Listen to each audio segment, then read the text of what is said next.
Lux presents Hollywood.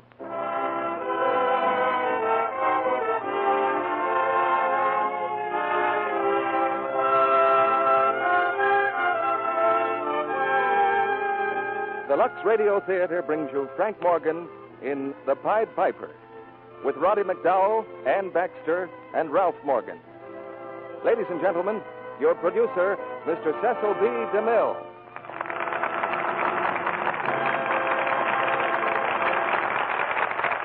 Greetings from Hollywood, ladies and gentlemen. At Christmas time, it's fitting and proper that we should bring you a story about children. This story is as timeless as children themselves and as modern as Christmas 1942. It's called The Pied Piper, and it stars Frank Morgan with Roddy McDowell, Ann Baxter, and Ralph Morgan. A fine novel by Neville Shute gave 20th Century Fox Studio the opportunity for this original screen drama. The heroic story of a man past fighting age who found another way to serve humanity. I'm sure you'll like Frank Morgan in the leading part. He's one of the most completely talented men I know. Besides starring with Mickey Rooney in pictures like The Human Comedy at Metro-Goldwyn-Mayer Studios, Frank has a weekly radio program which adds a precious store of laughter to a busy world. You'll meet another side of him in The Pied Piper, a serious side. This week, Americans will be celebrating Christmas all the way from the Arctic to the tropics. We had a letter the other day from a lady in Fort Worth, Texas, who had our own idea for soldiers who may be dreaming of a white Christmas somewhere in the South Seas.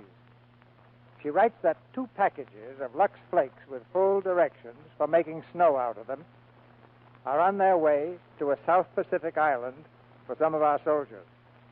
She also sent some tinsel rope and red candles. Now, there's a good deed. Of course, it's a little too late for the rest of you to send Lux Flake snow to the South Pacific, but there's plenty of time to put it on your own Christmas tree. And as you do it, you might think of a khaki-clad group way out there, perhaps with a different kind of tree, but the spirit is the same. Wherever 2 or 3 people of goodwill are gathered together. Now the curtain rises on Act 1 of The Pied Piper, starring Frank Morgan as Mr. Howard, with Roddy McDowell as Ronnie, and Ann Baxter as Nicole.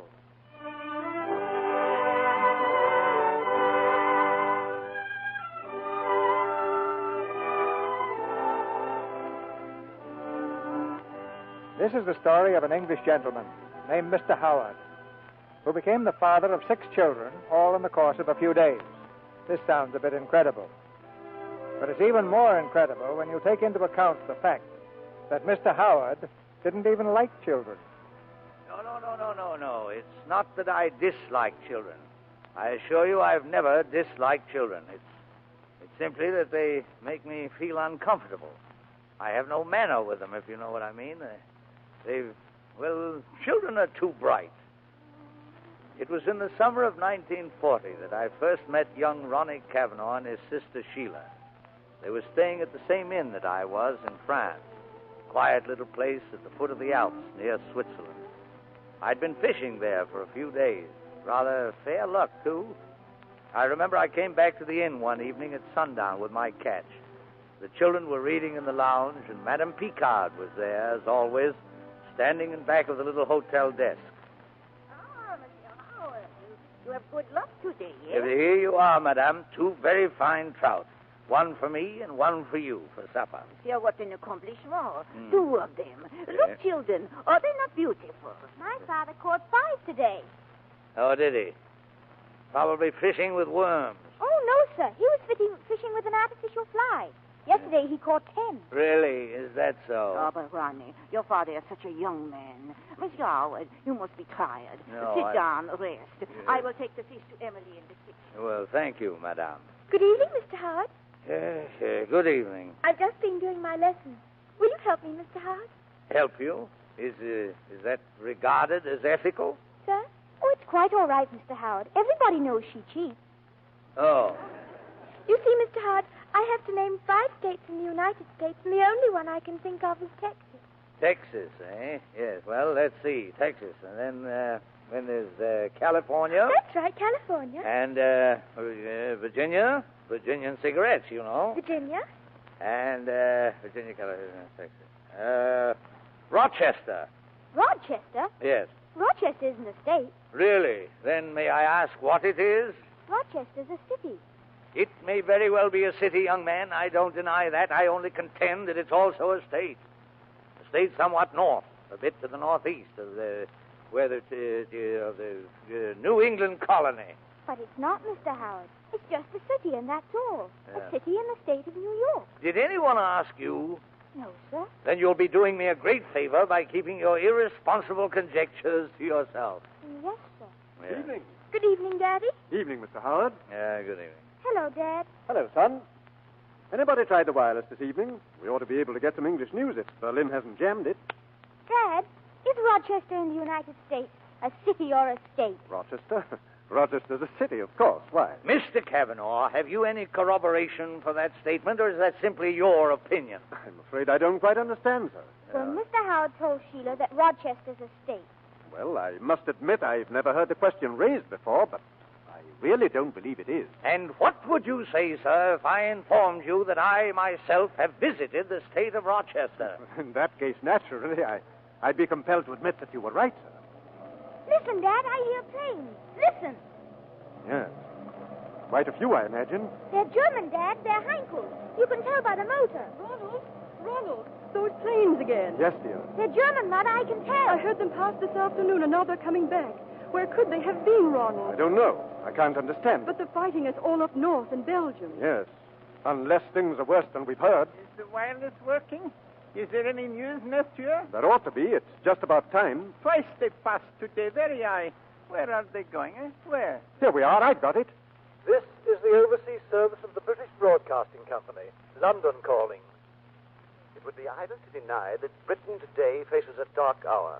The enemy continues to advance. More channel ports, French as well as Belgian, are now under German occupation. And under such circumstances, we must be prepared to face any eventuality, even invasion. In this hour of darkness, let Englishmen, wherever they may be, in whatever lands beyond the sea, hear again, by transcription, the words of the Prime Minister before the House of Commons this morning, and be of good heart.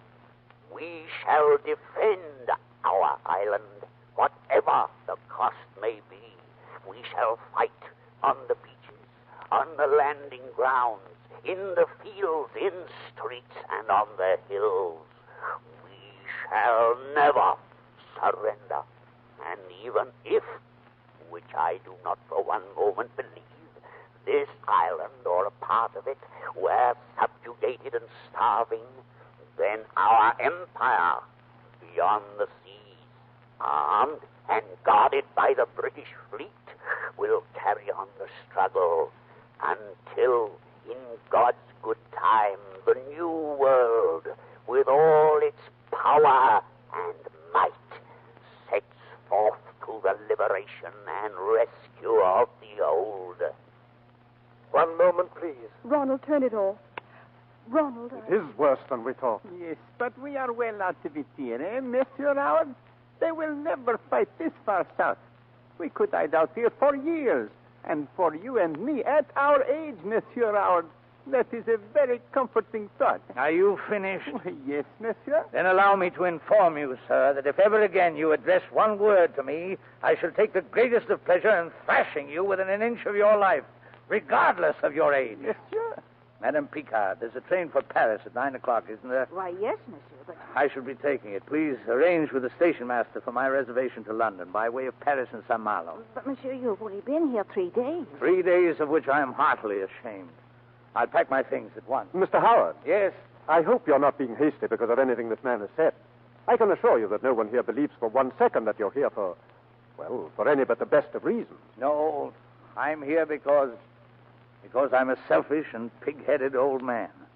I offered my services to every department of the government in London, but I was not needed. I was too old. In all of London, I was taken seriously by but one man, my vicar. He suggested to me that I knit for the soldiers. I'm afraid that I took some exception to his well-meant suggestion, but to run away like a sulky child was wrong, and I'm deeply ashamed of myself. That's not my point, sir. As you say yourself, you're not young. There is no other point. Young or old, an Englishman's place at a time like this is in England.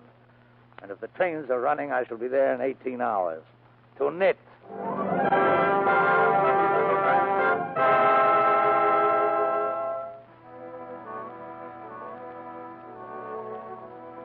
An hour later, I was in my room, still packing, when Mrs. Cavanaugh asked to see me. She seemed quite strained and nervous. Mr. Howard, do you know what my husband does? No, I can't say that I do. He's an official of the League of Nations at Geneva.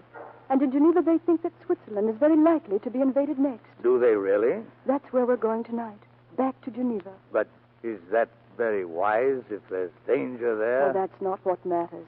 It happens to be his post of duty. I see. But if Hitler does come, there won't be much food. There never is under him. A filthy little gutter snipe. Well, for myself, I'm not afraid, nor my husband. It's the children we're thinking of. Oh, yes? Mr. Howard, Yes. would you take them with you back to England? Do what? It would only be to Plymouth. My sister would meet you there with the car, and... Oh, I know it's asking an awful lot. I know, but you mean that boy, too? Please, he didn't mean to be rude. He's really a very good child. And he'll behave, I promise you. Mrs. Cavanaugh, Please. No. It's impossible. I'm sorry. But it's out of the question. Really, I couldn't. I simply couldn't.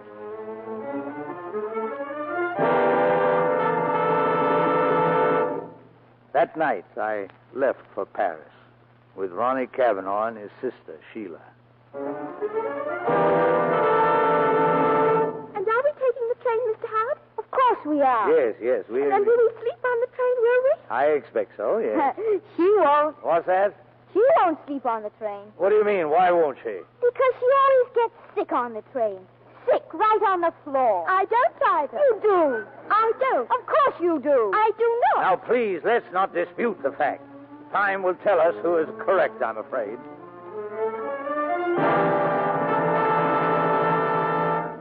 The argument was settled an hour after we boarded the train.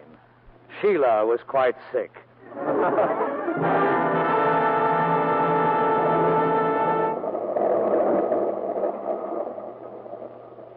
With the kind aid of a French lady on the train, I took care of Sheila as best I could. The French lady had a child of her own and seemed to understand these things.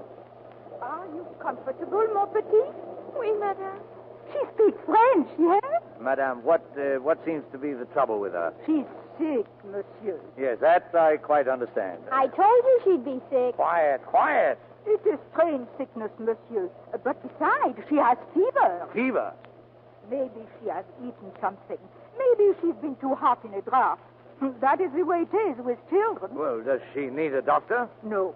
If she can rest a little while, keep warm, she will be all right soon. I see. Well, Ronnie, how are you? Oh, very fit, sir. Thank you, sir. Yeah, I thought so. Where is little Rose? Rose, viens ici. Oui, ma tante. Récite pour la petite fille. Monsieur, Rose will recite for your little girl. She will enjoy it. Thank you. How do you do, little Rose? Comment allez-vous, monsieur? Récite, Rose. Ma grande-tante demeure à Tours, dans une maison avec un cerisier, avec une petite souris. Quit, quit. Mr. Howard, why are you stopping here? I don't know, but I shall certainly find out. Now, don't move. I'll be right back.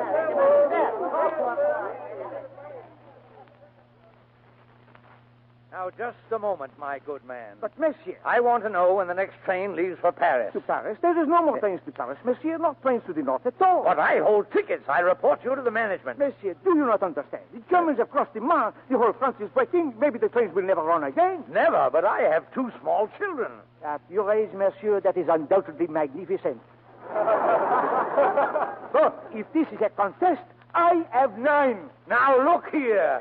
Mr. Howard, quick. Ronnie, I told you to stay on the train. Listen, there's a bus outside to Shot. Shot? Why shot? There's a train there to Saint-Malo. The chef de gare told me. Well, then let's catch it by all means. Come along.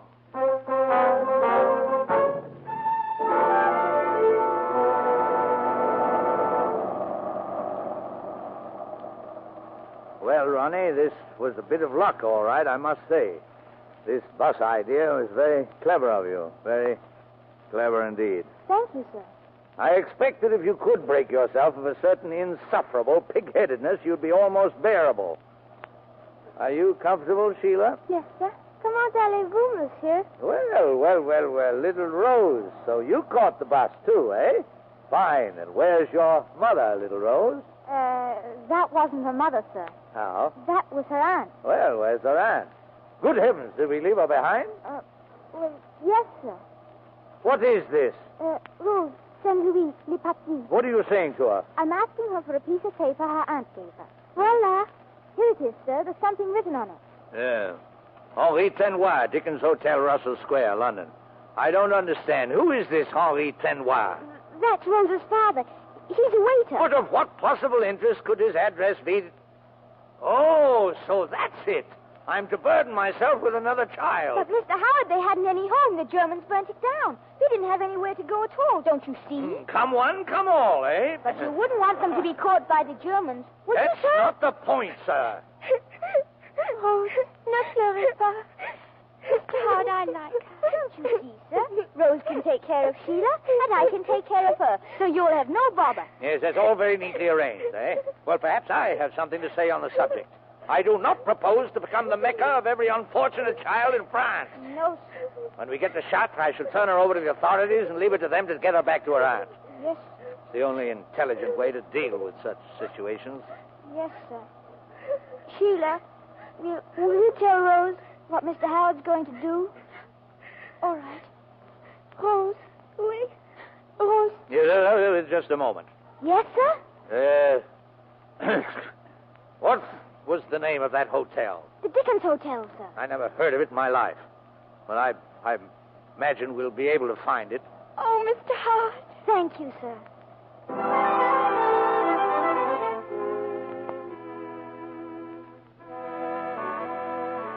We were about 40 miles from Chartres when the bus stopped to repair a tire. It was a lovely day.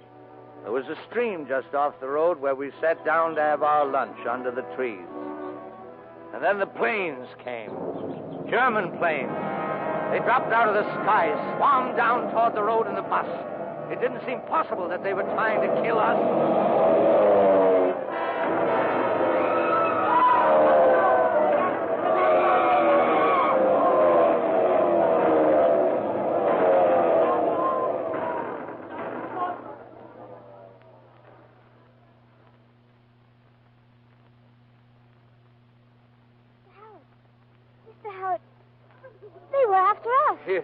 Are we all right? Sheila, Rose. Yes, sir. I'm going back to the bus to see if I can get our bags. And children, while I'm gone, I want you to promise me, don't look that way. Now, you won't, will you? Stay right here now. Ronnie, I'm going to look. No, Ronnie, don't. Sheila, look. There's dead people there. Dead people.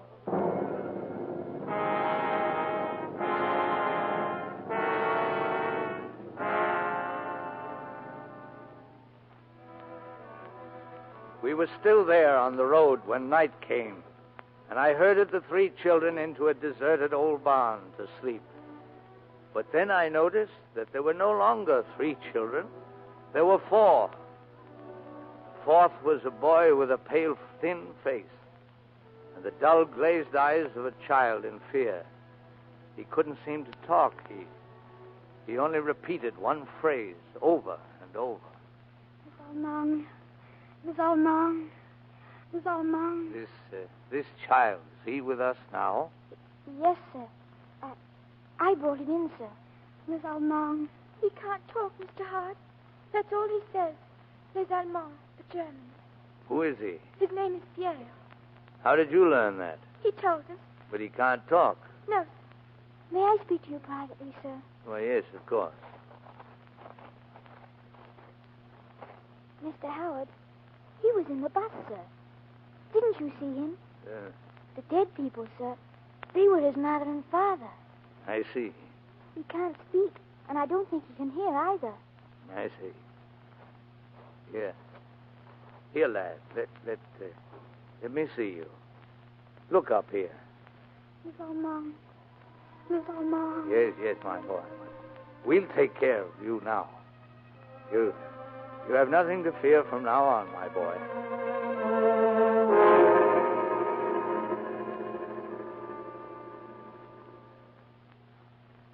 Mr. Howard, sir. Yes, Ronnie. I can't sleep, sir. Oh, well, you must try. Yes, sir. Mr. Howard, Yes?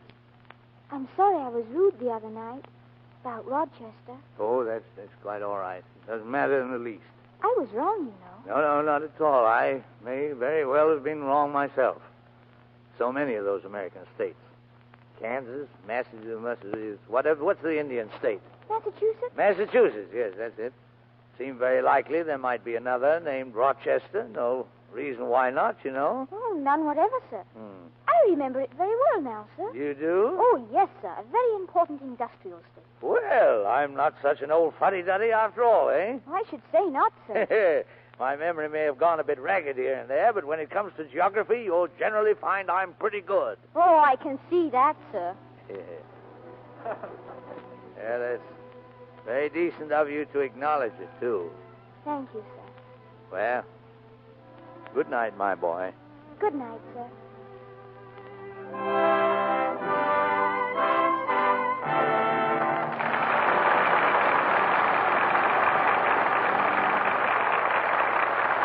In a moment, we'll hear Act Two of The Pied Piper, starring Frank Morgan, with Roddy McDowell, Ann Baxter, and Ralph Morgan. But between the acts, Sally and I have a story for you. It's called Where There's a Wool, There's a Way. Or Leave It to Lux. It's a continued story because when you leave it to Lux to care for them, the sweaters and scarves and socks and mittens, all the washable woolies you get for Christmas, will continue to wear longer. And it's an escape story. Because with gentle Lux care, you escape things that are particularly hard on woolens. There's no harmful alkali, no need for hot water, none of the cake soap rubbing that's so apt to shrink and harshen the soft woolen fibers. It's a story that needs to be told, too, these days when wool is so precious. You know how wonderful Lux is for woolens, but it's a thoughtful idea to tuck a box of Lux in with the woolies you give for Christmas. Your gifts will be better appreciated the longer they last. And they'll last longer, wear better, when you Lux them. But, Sally, let's get right down to the facts of our story. How to wash a sweater. Chapter 1. Draw an outline of your sweater on a big sheet of paper. Then, make rich, lukewarm Lux studs and squeeze them gently through the sweater. Don't rub, don't wring or twist. Chapter 2. Rinse thoroughly in water the same lukewarm temperature. Then roll in a Turkish towel to take out excess moisture. Chapter 3. Unroll and pin it with rust-proof pins to the outline you made before you Luxed it. Then dry flat, away from heat. So there's our story. A story that really begins when you buy a big box of Lux Flakes and leave it to Lux to care for your precious woolens. We pause now for station identification. This is the Columbia Broadcasting System.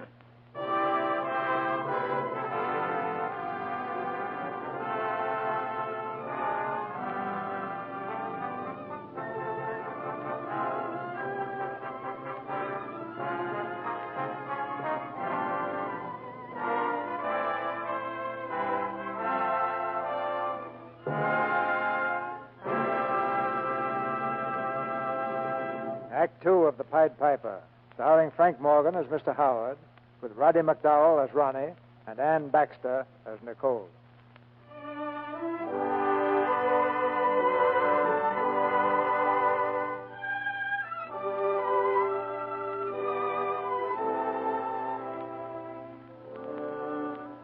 As the Pied Piper of old led his children to a happy land beyond the mountain, so our Piper, Mr. Howard, tried to lead them beyond the sea, to security, to safety, to England.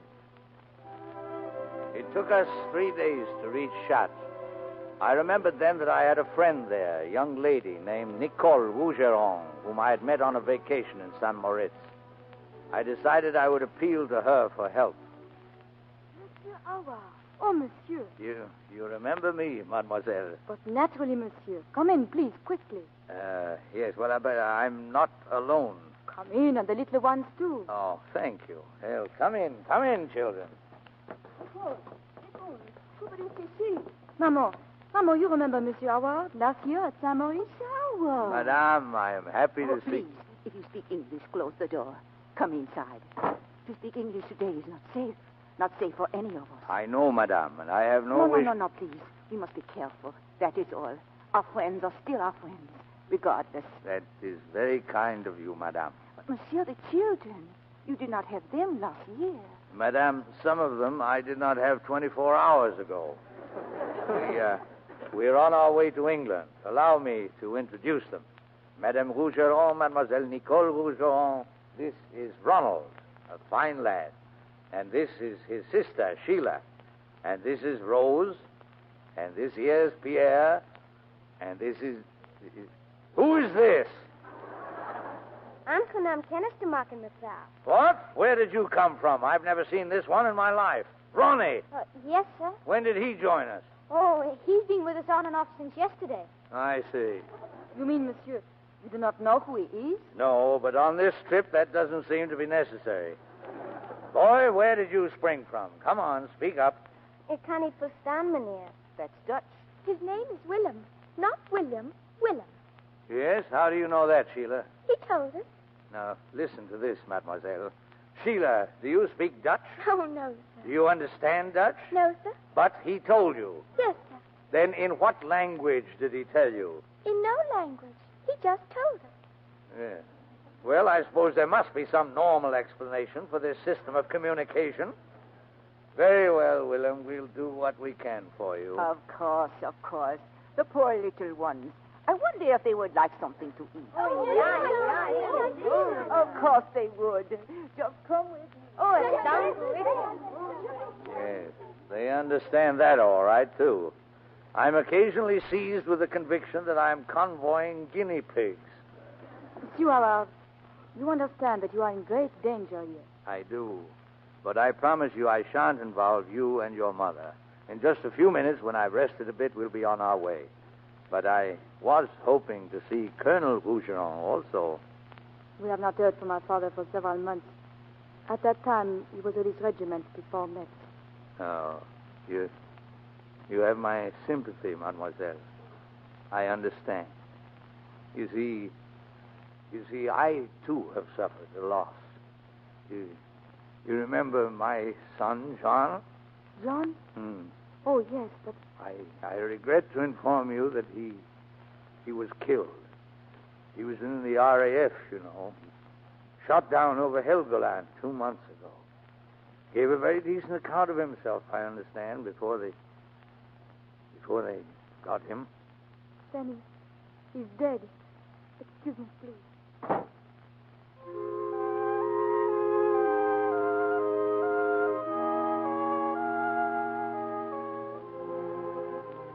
Mademoiselle Nicole was very kind. She helped us arrange for tickets on the train. When we left for Chartres, she even came along with us.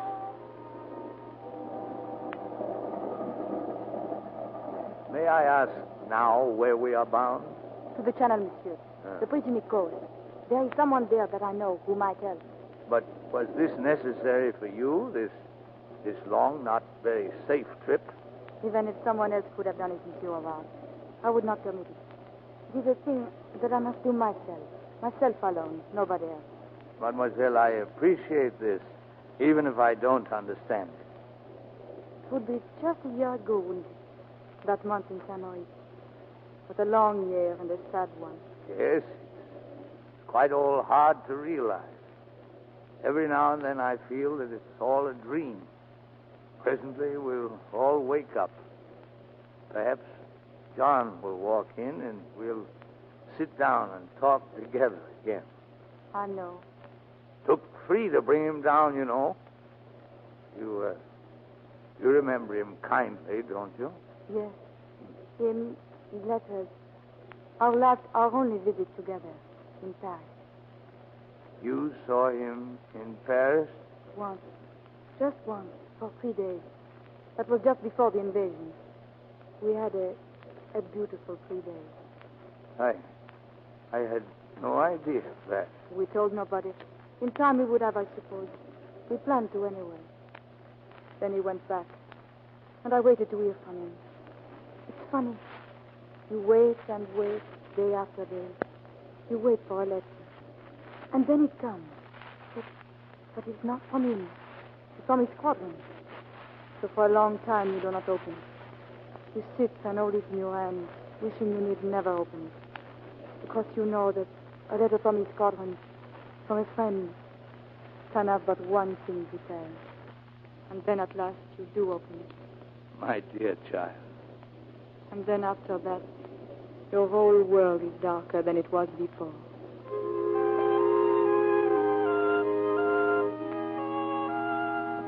Nicole's loss had been as great as mine, and I understood then why she had come with us. We went to a little town near the channel to the home of Nicole's uncle. With the children off to bed, he listened to our story, smoking his pipe, nodding quietly. And what do you propose now, Nicole? You have fishing boats, Uncle. You know young men, daring young men. Can you not find one who will take Monsieur Howard and the children across the channel? I'm quite prepared to pay, you understand. And what is the price of a man's life, monsieur? Uncle, there are little children. They must not be left here. Our country is no longer a place for children. Our country is no longer our country. You do not know, Nicole. You have not begun to learn what it is to live under the bush. How do I know I can trust this man? How do I know this is not a trap? But I know him, Uncle. I know him very well. How do I know I can trust you? Voyons. How do you know you can trust me? I refuse even to think of such things. Under the bush, child, that is what happens. As I have said before, I have no wish to involve anyone else in my own personal problems. I shall, of course, leave the house. No, please. Let me sleep on it, monsieur. Perhaps tomorrow. Listen. Do you hear? It is a raid on Brest. Right. It is the harbor. They're after the ships. Why, those filthy... No, monsieur. It is a British raid. Those are British planes. British? That is it. They're after Hitler. There was a report in Brest today that he was there inspecting the invasion fleet. Well, after Mr. Schickelgruber, eh? Well... Mr. Howard, what is it? It's a raid, sir? I should say it is. Those are British planes, my boy. The RAF. The RAF? Yes, I've got to go and get a look at this, by George. Yes, there they are. See? Bang! That's it, boys. Bang! Hit them again. Bang! Bang! By George, this is the greatest thing I ever saw in my life. Bang!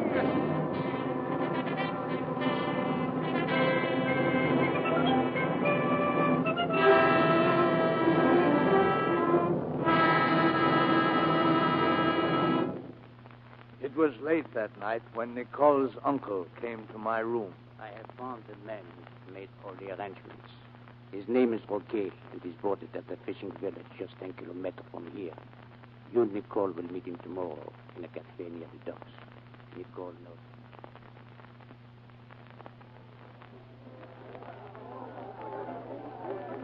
Roquet, Monsieur Roquet. Nicole, que diable faites-vous ici? En français, Monsieur Howard. Monsieur Howard ne comprend pas le français. All is all right. You have the boat. The boat, it is by the bottom of the lighthouse. You understand? Yes. From the outside of the cafe, you will see the lighthouse to the right.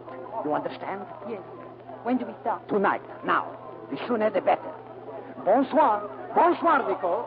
Bonsoir, grand-père. Goodbye. Monsieur Roquet.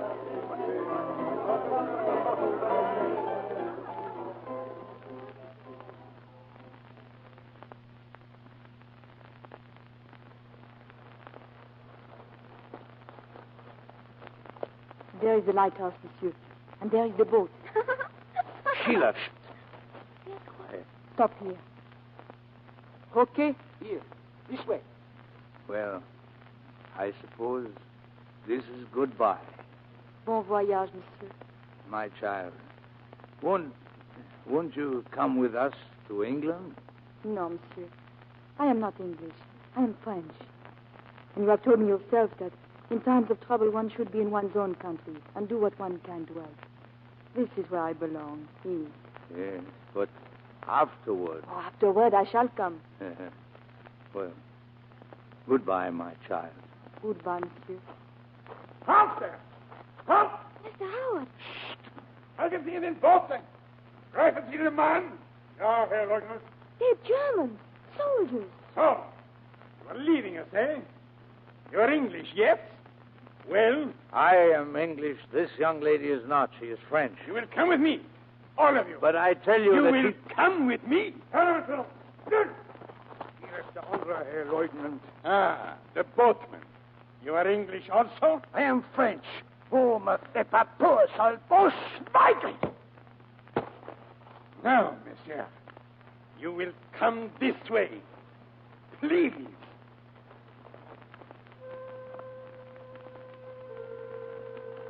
Mr. Howard, they really got us, haven't they? Well, it looks that way, lad.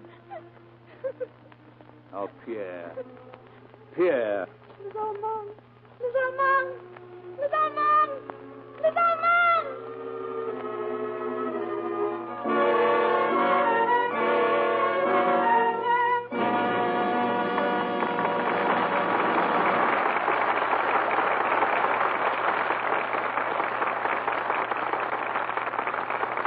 Frank Morgan, Roddy McDowell, Ann Baxter, and Ralph Morgan will return in just a moment for Act 3 of The Pied Piper.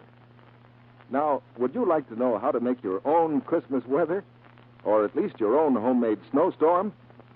Well, let's look in at this window, here where we can see the Christmas tree. There's a pretty girl mixing something in a bowl.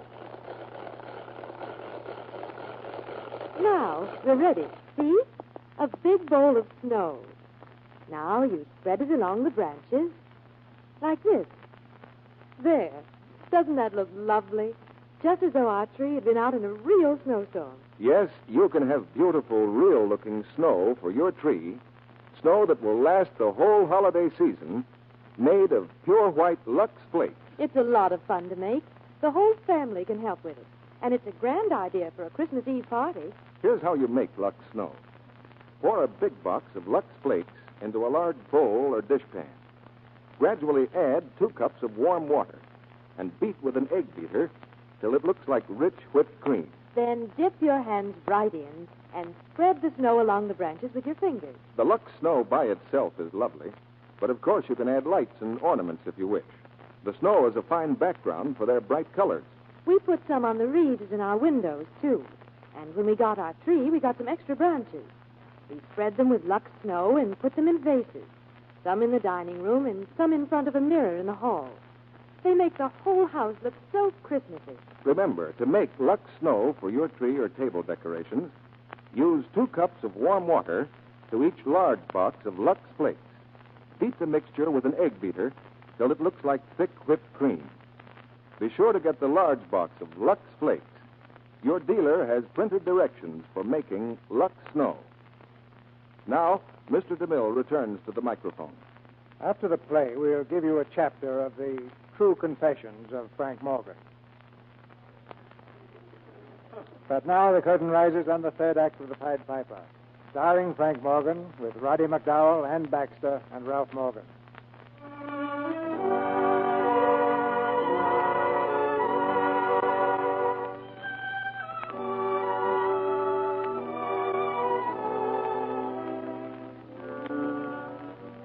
The land of hope lay just across the channel. A few miles of water between refuge and despair. But Mr. Howard and the children were on the wrong side. They brought us to a house in the town, the headquarters of the Gestapo. The children and Nicole and Roquet and I. They took us before a major who sat smiling at us from behind his desk. Very touching, yes. A lovely group of children, mein Herr. I suppose you know that Charrington has been arrested. I haven't the foggiest idea what you're talking about. Nor have you ever heard of Major Cochran, I suppose, of Room 212, Army Intelligence, in the War Office in London. No. Your memory obviously needs freshening. So, an English gentleman traveling across France with 5 children, anxious only to get back home. A pretty and a most disarming device. It happens to be the truth. Who are these children? Where did you get them? The 2 English children belong to friends of mine. The others... You insist on this absurd story. You asked for the truth, didn't you? Yes, and I shall get it. You see, We know who sent the information to the English of the Führer's visit to the fleet at Brest. We know who caused that raid. You and Sheridan. What we do not know and what you shall tell us is how that message was passed through to England. That is what you are going to tell us, Mr. Englishman. And as soon as it is told, the pain will stop. Not before. Take them away. Yeah. I say, one question, please. Did they get him? Get home. Hitler. Of course not. Oh, that's too bad.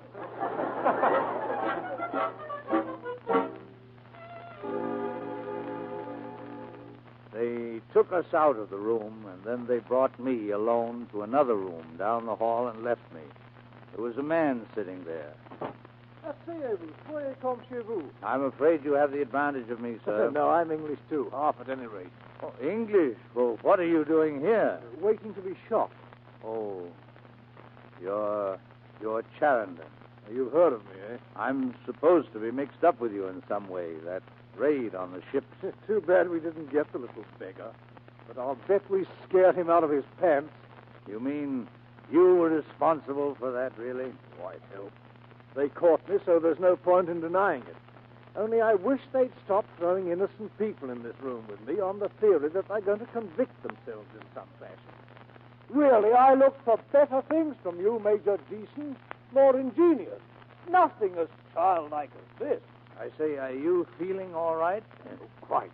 I'm assuming, of course, that there's a microphone in this room somewhere. Oh. They're listening to us right now. Yeah. You're wasting your time, Major. This man knows nothing about my affairs. But I will tell you this. The English will be back here, and the Americans, too. And I warn you, they'll not be as gentle as they were after the last war. They'll deal with you this time as they would with vermin. As for you, if you kill this old man, I can assure you that you will be hanged publicly, and your body left to rot on the scaffold as a warning to your other murderers. That ought to hold him. You're a very rash young man.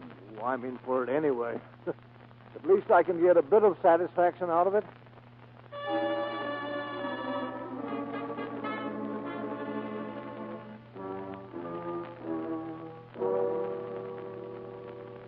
The Major had evidently heard enough. A few minutes later, he sent for me again.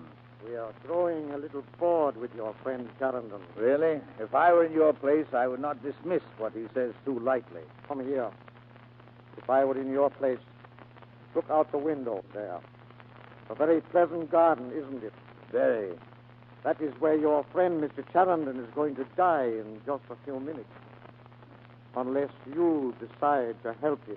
I know nothing whatever of his work or how he went about it. And if I knew, I would not tell you. You would live, he would live, if you are sensible. But I have nothing to tell. Look, they are bringing him out. You see? It is a very little thing that I ask. Tell me how he got the information out of France, and I will stop this execution. I have told you truthfully, I do not know. You haven't much time. Think about it again. Nobody would ever know, I promise you. Can't you understand? I know nothing. As you wish. Just a few seconds now. Are you going to tell me? Well? Too late, I'm afraid. Oh, a pity. Come to the window. Wouldn't you like to see what you have done? Swine. Foul, filthy swine. Sit down. You puzzle me, really. If you are a spy, you are at least a very clever one. What did you intend to do with these children? What? These children. What did you plan to do with them? I don't know. I hadn't thought. Send them to America, I suppose. America? Why America? I have a married daughter who lives in a district called Long Island. She would have made a home for them until the war was over. Are you seriously asking me to believe that a woman in America would make a home in her own house for 5 little dirty children that you have picked up? I am no longer interested in what you believe. Listen, I will confess to anything you wish if only you'll let them go. And mademoiselle, too. If you'll do that, I'll confess to anything you say. It is impossible. I simply do not know what to make of you. I can only say that you must be a very brave man to make such an offer. No, not brave, just old.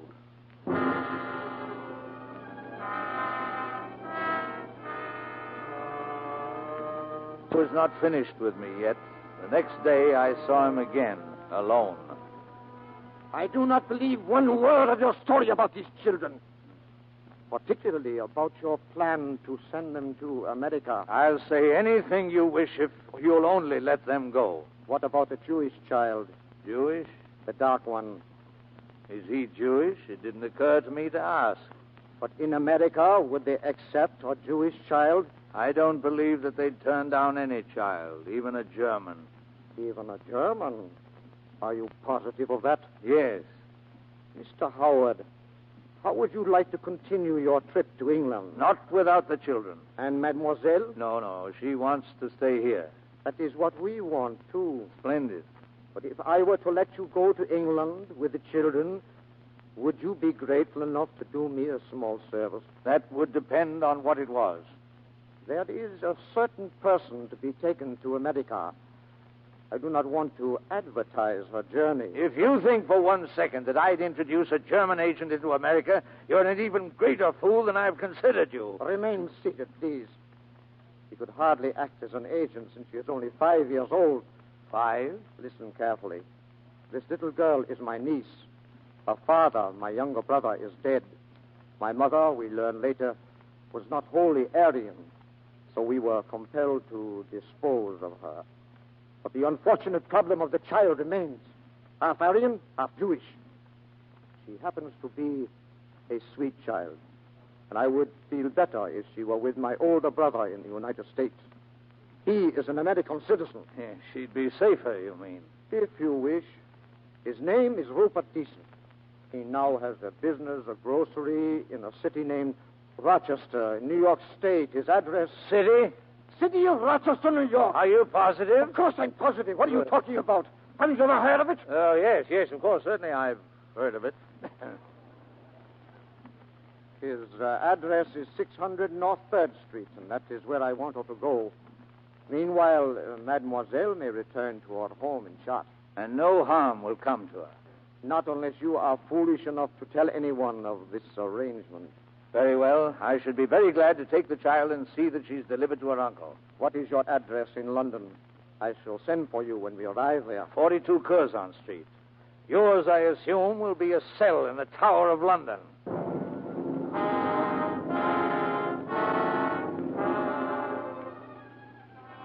We were released that night, all of us. Roquet had the boat ready, and we stood lined up on the deck waiting for the little girl we were to take with us. She arrived with the Major, a tiny child carrying a doll in her arms. Oh, this must be Anna. How do you do, Anna? How do you do, Anna? Children, stop. Stop it immediately. Major Wiesen, had not you better explain to Anna that from now on that salute will be out of place? Very well. Anna, von nun an brauchst du nicht mehr Heil Hitler zu sagen. Du kommst unter Leute, die das nicht verstehen. Nicht mehr? Oh, good. Get aboard. I want to see you get away. All of you, get aboard. Well, goodbye, Nicole. Goodbye. All of this I know you have done for my boy. And for him, I thank you. Some for him. Some for you, too. Once I thought there could never be another man as fine and as brave as your son. But I was wrong. And it was not all for you either. It was for the children. Somehow they represent hope for the future. You are the past. I am the present. They are the future. So we must take very good care of them. I haven't all night, please. Au revoir, my dear. You'll come to see me when it's all over, and we'll talk about John. Oh, yes. One more thing, Mr. Englishman. There must be no trickery. If one word of this appears, it will be the concentration camp for your young lady. Remember that. And if anything happens to my young lady and I hear of it, this whole story will be in the papers and on the shortwave radio, mentioning you by name. And you remember that. You dare threaten me? You dared threaten me, didn't you? Go! Go! Au revoir. Good luck. Happiness. Au revoir, Nicole.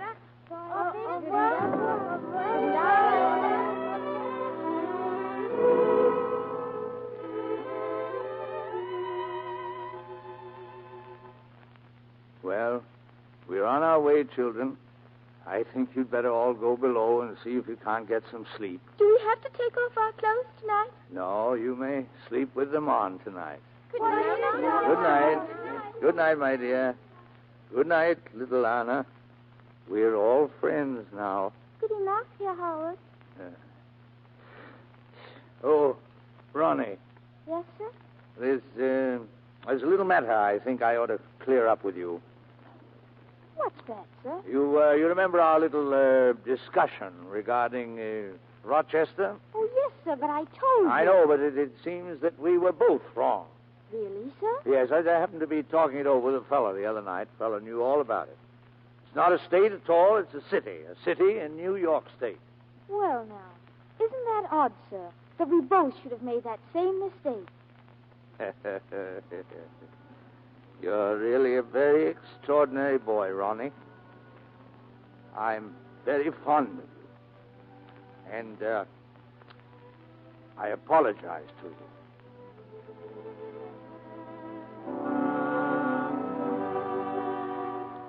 We reached the English coast the next morning, and in 3 weeks I had seen them all off to America. That was over 2 years ago, but I hear from them quite often. Just yesterday I had 6 Christmas cards. 6 cards in round, childish hands, wishing me joy.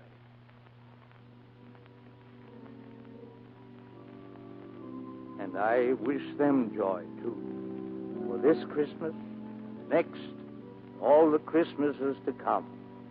For this is what we are all fighting for, and this is our prayer, that there shall be other Christmases, that children of every land, of every race and color and creed may laugh and play and sing on Christmas morning and say, Merry Christmas to a brighter and a better world.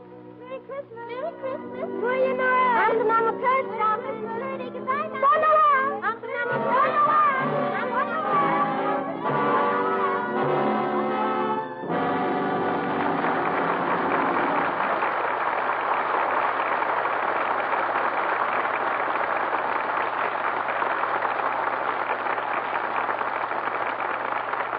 Before our stars return for a curtain call, here's a Christmas present we wish we could promise to the women in our audience. A way of getting all those Christmas dinner dishes clean without having to wash them.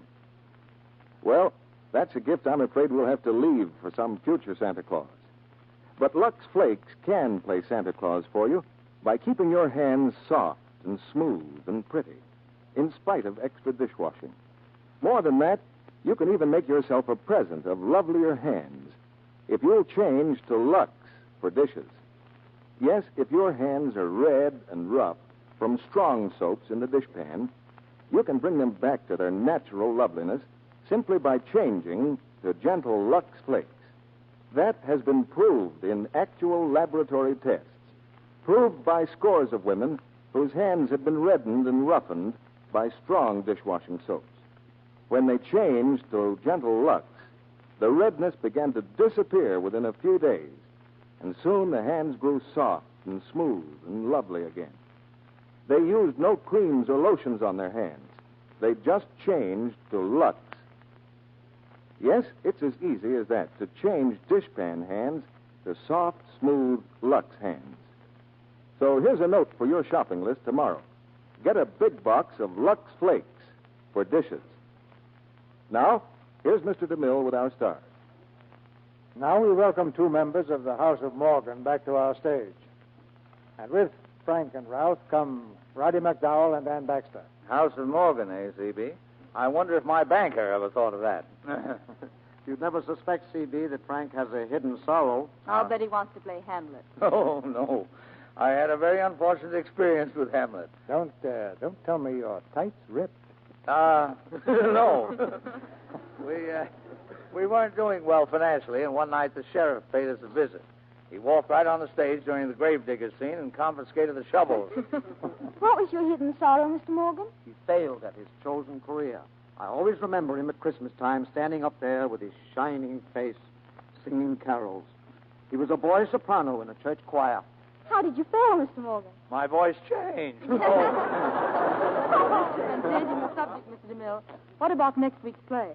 There's good news about that, Anne. Because next week we'll present the screen hit, A Star is Born. And our stars will be Judy Garland, Walter Pidgeon, and Adolphe Menjou. A Star is Born is a drama of Hollywood, of a girl who had the courage to fight for success and the courage to give it up.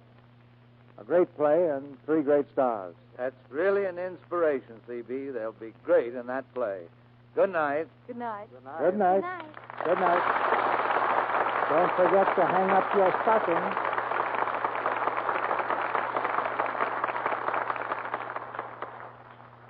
Before we say good night, I'd like to tell you my favorite Christmas story. It concerns a little boy named Pierre, and it happened in San Francisco some years ago.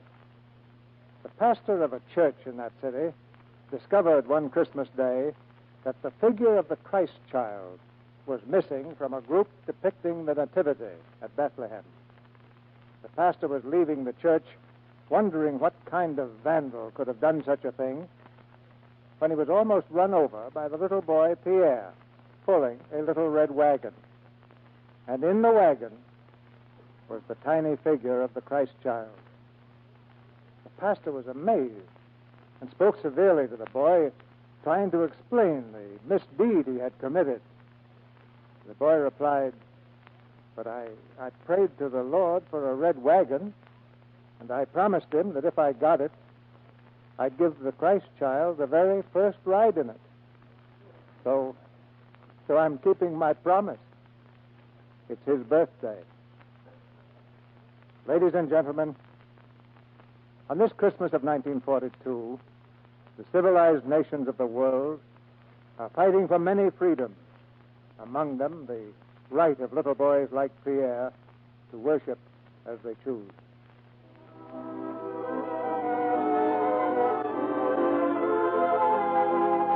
And now, no matter where you may be, our sponsors, the makers of Lux Flakes and Lux Toilet Soap, join me in wishing you every happiness of the Christmas season.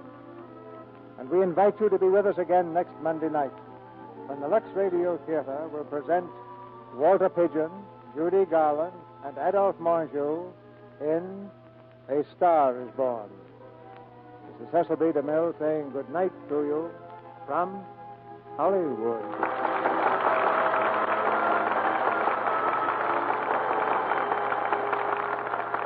Did you know that when you roast a turkey or a chicken for Christmas dinner, you can help produce ammunition? Here's how it works. The manufacture of high explosive requires glycerin. Glycerin can be made from waste kitchen fats. You'll have some extra fats left over on Christmas, so send them off to war. Put all your waste fats in a clean, smooth-edged can and take them to your meat dealer regularly. Roddy McDowell and Ann Baxter appeared through the courtesy of 20th Century Fox Studio. Roddy McDowell will soon be seen in the picture My Friend Flicka, and Ann Baxter in Crash Dive. Heard in tonight's play were Deli Ellis, George Sorrell, Eric Snowden, Leo Cleary, Norman Field, Hal Gerard, Alec Harford, Claudine Legic, Noreen Gamil, Merrill Roden, Florette Zalma, Maurice Tausen, Mary Raymond, Vernon Steele, and Barbara Jean Wong. Our music was directed by Louis Silvers. And this is your announcer, John M. Kennedy, reminding you to tune in next Monday night to hear Judy Garland, Walter Pidgeon, and Adolphe Menjou in A Star is Born. This Christmas, give the greatest gift of all, a chance to feel better. Give Vim, the new low-cost vitamin mineral tablets. Vims match the 6-vitamin formula doctors endorse. Get Vims in the special Christmas wrapper ready for mailing at your druggist. VI for vitamins, double MS for minerals. Vims. This is the Columbia Broadcasting System.